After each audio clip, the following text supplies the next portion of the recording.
இரண்டாவது வாசல் மீன் வாசல். ஆமென். மீன் வாசல் வாசிப்போம். மூன்றாம் வசனத்தை வாசிப்போம். நெகேமியா 2:3. மீன் வாசலை 3 வாசிங்க. மீன் வாசலை அசனாவின் குமாரர் கட்டினார்கள். கர்த்தருடைய பரிசுத்த நாமத்திற்கு ஸ்தோத்திரம். அப்ப எருசலேமின் அலகத்திலே நெகேமியாவால் இரண்டாவதாக பழுது பார்த்து கட்டப்பட்ட இந்த வாசல் மீன் வாசல், fish gate. ஆமென். கர்த்தருடைய பரிசுத்த நாமத்திற்கு ஸ்தோத்திரம்.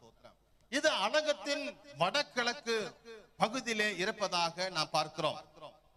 கலிலேயா கடலில் இருந்தும் யோர்தான் நதியிலிருந்து பிடிக்கப்பட்ட அந்த மீன்களை இந்த மீன் வாசல் வழியாகத்தான் அவர்கள் கொண்டு வருவார்கள். ஆமென். கர்த்தருடைய பரிசுத்த நாமத்திற்கு ஸ்தோத்திரம் உண்டாவதாக. இது நிமித்தம் இதற்கு மீன் வாசல் என்று சொல்லி பெயர் வந்தது. இந்த வாசல் எதை வெளிப்படுத்துகிறது? கர்த்தருக்காக